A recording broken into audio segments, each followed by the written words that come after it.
Okay. C'est Camerounli.com qui rencontre Joël Epalé. Joël Epalé qui est l'un des organisateurs clés du tournoi de Kalara de Bruxelles qui a eu lieu ce jour. Joël, comment vas-tu? Je vais très bien et je suis content, très content qu'une fois de plus j'ai pu rassembler la communauté africaine et camerounaise en particulier ici à Bruxelles pour l'association Kalara dont je suis parrain depuis 5-6 ans et je crois que depuis un certain temps je constate un certain engouement autour de cette cause que nous défendons et on constate aussi qu'il y a beaucoup d'équipes vétérans qui viennent d'ailleurs, notamment d'Allemagne. L'année dernière, j'avais des gens qui venaient de Dublin et ça fait plaisir parce qu'on sait que le football c'est un vecteur de rassemblement et ce soir on a une soirée de gala qui sera une récolte de fonds qui va nous permettre de donner des kits scolaires aux enfants dans des zones enclavées du Cameroun. Oui, c'est un projet humanitaire, un très bon projet. J'en parlais justement avec votre partenaire Germaine Monet qui organise avec vous ces événements de collecte. Oui. Qu'est-ce qui vous motive personnellement à faire avec vous en tant qu'ancien lion notable? Qu'est-ce qui vous fait bouger?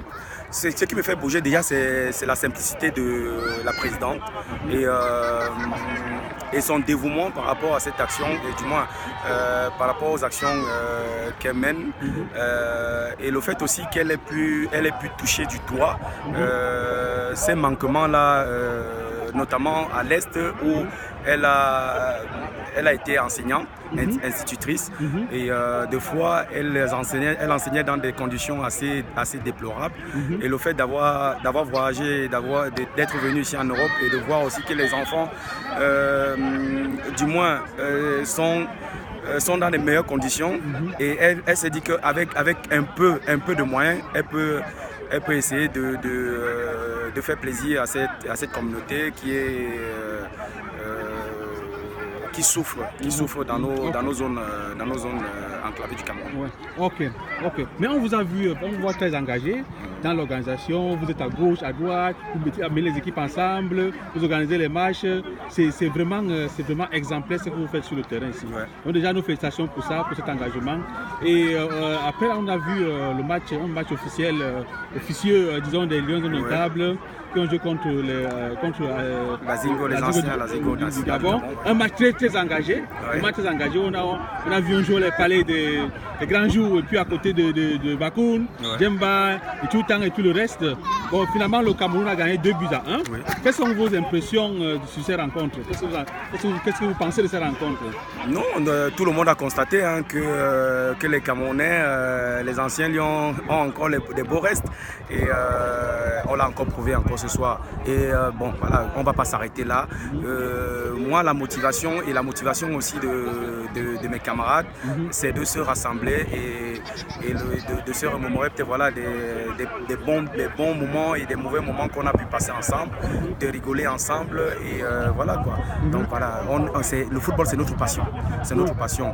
Et le fait aussi que je soutienne cette cause-là, et ça leur parle, et ils n'hésitent pas. À chaque année, je parviens à rassembler quand même des grands noms du football camerounais, notamment Jean de Makoun qui est venu cette année, Jean-Éric Djemba qui devient déjà de plus en plus fidèle, un Pierre Ouemé qui n'est pas là aujourd'hui parce qu'il a été empêché, Djanka qui est toujours là, qui est souvent très souvent là, et j'ai mis Possège, j'ai Tutan Bernard, j'ai Jean-Jacques Missé, Kanabik devait venir aujourd'hui mais il a été empêché, j'ai Alain Con.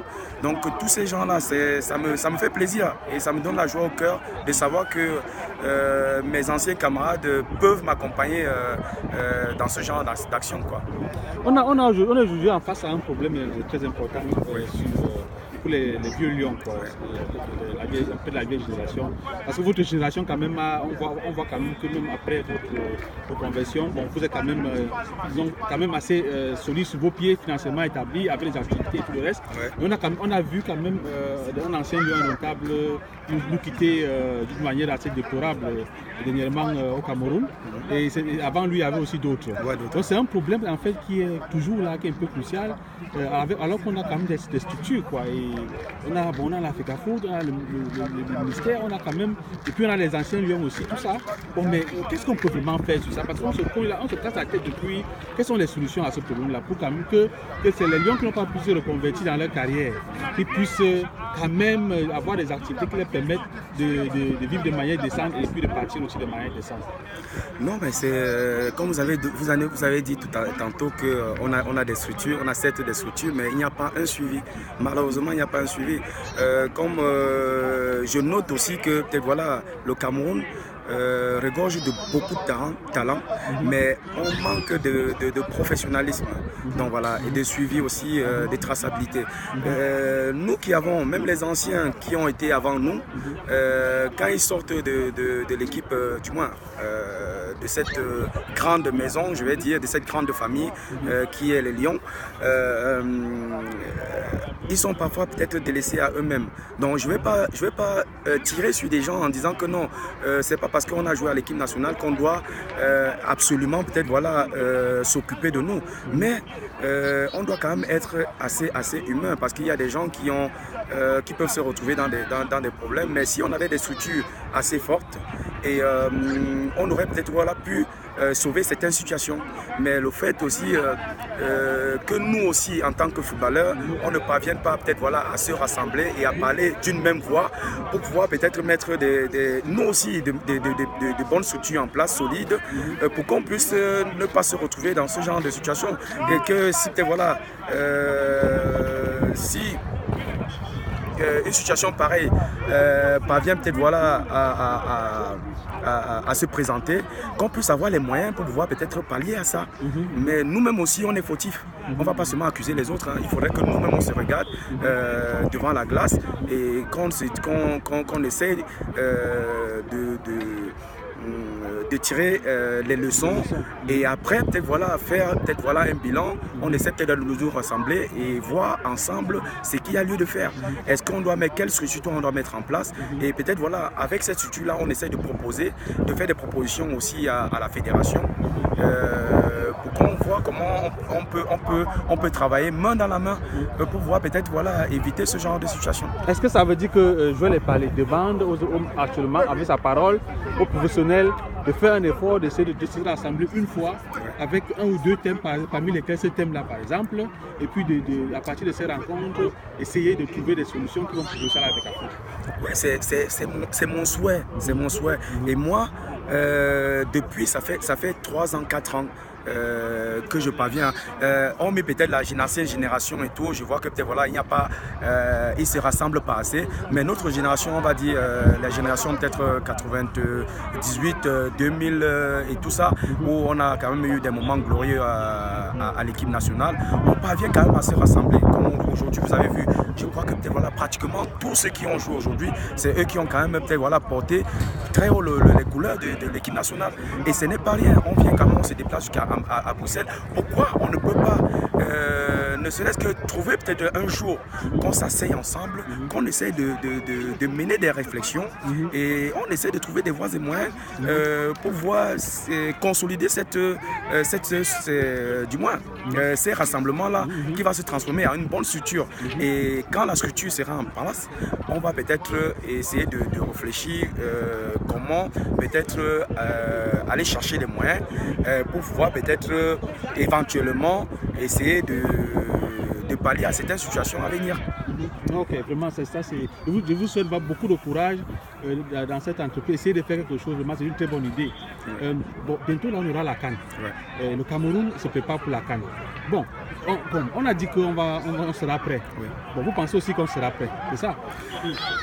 Oui, je crois qu'on sera prêt. Hein. Donc voilà, je crois qu'on est en train de mettre des moyens, des bouchées doubles pour voir, ne serait-ce que finir les infrastructures dans les temps.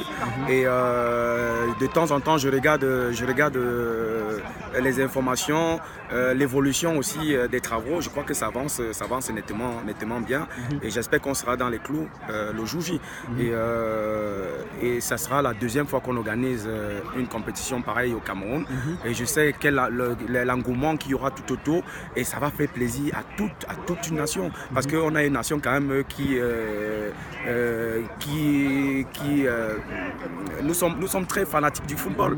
Donc voilà, on vit du football. Et il y a, je crois que voilà, comme je disais, je discutais tantôt avec beaucoup d'entre vous, où les gens me disaient que non, avant peut-être voilà, j'étais footballeur, j'ai tapé au ballon, mais je n'ai pas pu réussir. Et je lui ai dit en blaguant que mais quel est le footballeur, quel est un Camerounais qui n'a jamais tapé au ballon? On ne verra, c'est tous les Camerounais qui ont eu à taper au ballon. Mais il y a très peu qui ont percé parce qu'ils ont fait de ça c'était leur passion, ils ont fait de ça leur métier. Donc maintenant, je crois que la CAN au Cameroun, ça sera une bonne chose. Ça va nous doter d'infrastructures et ça va permettre que le championnat professionnel qu'on a institué depuis un certain temps au Cameroun, ça va permettre que ces joueurs-là puissent s'exprimer dans les bonnes conditions et qu'on puisse peut-être exploiter aussi les images à l'étranger. Ça va peut-être permettre aussi aux gens d'investir dans le football camerounais. Mais si on voit avec les images qui sont déplorables sur des terrains où moi j'ai joué il y a 20 ans, où les Roger Mila ont joué il y a peut-être 30 ans, 40 ans et tout, et que ces jeunes aujourd'hui puissent jouer dans ces conditions-là, franchement on n'avance pas. Et je crois que cette CAN-là va faire beaucoup du bien dans le futur pour le football camerounais. Nos jeunes lions là, vous pensez qu'ils vont récidiver avec la CAN là? Vous pensez que malgré quelques difficultés en entraînement qu'on n'a pas retrouvé, un peu les désordres, un peu à gauche, à droite, on met quand même avec beaucoup de volonté, vous pensez que nous pouvons garder le trophée chez nous l'année prochaine? Bien sûr, on a les moyens. Le Cameroun c'est un pays de football. On a beaucoup de talent. Que ce soit au Cameroun, que ce soit à l'étranger, on a beaucoup de talent. Maintenant, comme le poste est vacant, ça dépendra de celui qu'on va prendre et ça dépendra peut-être de la politique qu'on mettra en place. Est-ce que cette personne-là va pouvoir peut-être dénicher des talents ou bien peut-être sera dans la continuité ou bien peut-être va amener un souffle nouveau avec un autre discours, peut-être avec un autre plan de jeu, avec un autre dispositif. On ne sait pas. Tout dépend de celui qui sera à la tête du Cameroun. Mais ce qui est sûr, c'est que le Cameroun a de très très bons footballeurs, que ce soit au Cameroun, que ce soit à l'étranger. Il suffit juste peut-être de sillonner, de bien regarder et de détecter les talents qui peuvent peut-être être les futurs bons joueurs du Cameroun demain. Qu'est-ce que vous faites actuellement? Vous êtes entraîneur? Oui, je suis entraîneur, j'ai passé les diplômes l'UEFA 1 et j'entraîne en région parisienne, ça fait 4 ans et ça fait 3 années que je monte successivement. Je suis en passe de monter encore cette année, ce qui va me rapprocher quand même du milieu professionnel. Donc voilà, j'essaie de faire mes classes sans toutefois peut-être me prendre la tête. Je sais que j'ai beaucoup à apprendre. Je suis passé de l'autre côté de la barrière, j'ai été footballeur. Maintenant le métier d'entraîneur est différent. C'est différent. Parce que quand tu es footballeur et tout, tu penses peut-être à toi-même et tout. Alors que quand tu es entraîneur, il y a beaucoup de choses il faut avoir déjà la pédagogie, il faut avoir l'expertise et tout, et savoir peut-être être proche des joueurs et savoir peut-être faire passer aussi les messages, quoi. Donc voilà. Maintenant, c'est ce que je m'attelle à faire tous les jours et ça se passe tant bien que mal et je vais continuer jusqu'à ce que peut-être que je puisse m'aguerrir au fur et à mesure. C'est au fur et à mesure que peut-être qu'on compétit, qu'on est face parfois à des difficultés, qu'on engage de l'expérience. Et moi, franchement, depuis 3 ans, 4 ans que j'entraîne, je ne me plains pas. Je fais mon métier avec beaucoup de passion et j'espère qu'un jour, peut-être, je vais me retrouver dans le monde professionnel. Nous vous souhaitons beaucoup de courage et de succès. dans votre programme et dans vos projets. Et merci beaucoup vraiment pour cet engagement pour les jeunes écoliers au Cameroun. Continuez à aller de l'avant. Merci. Merci beaucoup. Merci. Au revoir.